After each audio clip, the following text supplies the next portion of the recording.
कल्पना कीजिए, धरती की गोद में रक्त बह रहा है, नदियां आंसुओं से भर रही हैं और आसमान में अशुभ संकेत दिखाई दे रहे हैं। कहीं पर नन्हे बच्चों की चीखें हैं, कहीं पर गांव उजड़ते हुए और राज सिंहासन पर बैठा है अत्याचारी कंस, जिसकी क्रूरता का कोई अंत नहीं। चारों ओर भय, अन्याय और अधर्म का साम्राज्य है। धर्म के रक्षक मौन हैं और अधर्म के सेवक गर्व से घूम रहे हैं। ऐसे समय में जब मानव ही नहीं, देवता भी भयभीत हो जाएं, तब एक आह्वान होता है, हे भगवान, अब तो अवतार लीजिए, इस अन्याय को समाप्त कीजिए, धरती को उसके घावों से मुक्त कीजिए। यही वो क्षण था जब ब्रह्मांड में एक अद्भुत संकल्प लिया गया। विष्णु का अवतार श्री कृष्ण का आगमन हो। आइए, भाद्रपद माह के इस पावन अवसर पे, इस माह में आपको श्री कृष्ण की कथाओं का श्रवण करना चाहिए। आपका पुण्य बढ़ता है, भक्ति में आपकी शक्ति आती है। कथा को प्रारंभ करने से पहले आपको कुछ कार्य करना है। वीडियो को लाइक करना है, चैनल को सब्सक्राइब करना है, पसंद आए यदि वीडियो तो शेयर कीजिएगा। मैं राजेंद्र भक्ति ज्ञान उपाय चैनल में आपका स्वागत करता हूँ। प्रभु राम भक्त हनुमान हम सभी पे आशीष बनाए रखें। मथुरा का राजा कंस अपनी बहन देवकी से अत्यंत प्रेम करता था, लेकिन सत्ता का लालच और क्रूरता उसके दिल में छिपी थी। समय के साथ वह इतना निर्दयी हो गया कि उसकी तलवार से किसी की जान लेना उसके लिए खेल बन चुका था। धरती माता असुरों और अत्याचारियों के भार से थक चुकी थी। उन्होंने गौ के रूप में ब्रह्मा के पास जाकर अपनी व्यथा सुनाई।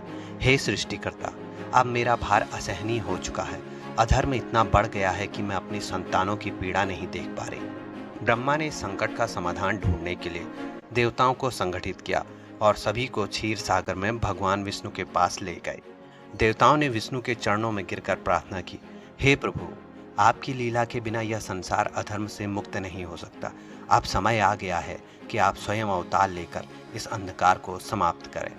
विष्णु ने आश्वासन दिया, मैं यदुवंश में जन्म लूंगा, गोकुल की धरती पर अपनी लीलाओं से इस भार को हल्का करूंगा और अत्याचारी कंस का अंत करूंगा।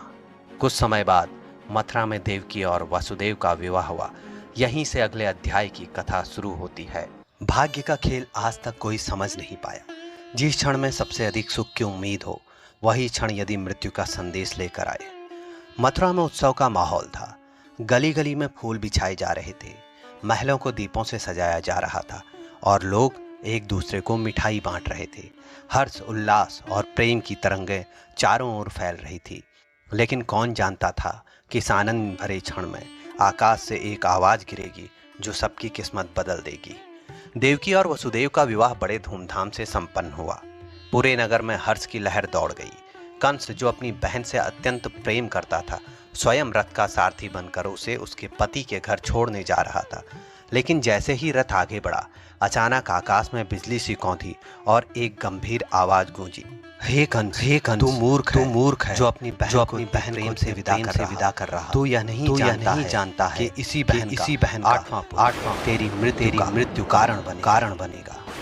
यह सुनते ही कंस का चेहरा भय और क्रोध से लाल हो गया। उसकी आंखों में हिंसक चमक आ गई। उसने तुरंत अपनी तलवार खींची और उसी क्षण देवकी को मारने के लिए बढ़ा। वासुदेव ने तुरंत उसे रोका। राजन, यह उचित नहीं है। तुम अपनी ही बहन का रक्त बहाओ। हम वचन देते हैं, जो भी संतान होगी हम उसे तुम्हारे हवाले स्वयं कर देंगे। कंस ने तलवार को रोक लिया, लेकिन उसके दिल में शक और भय की गहरी जड़ जम चुकी थी।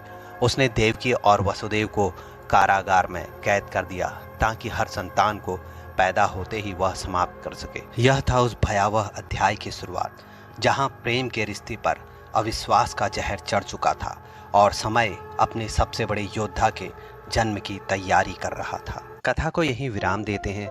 आगे की कथा को प्रारंभ किया जाएगा अगले वीडियो में।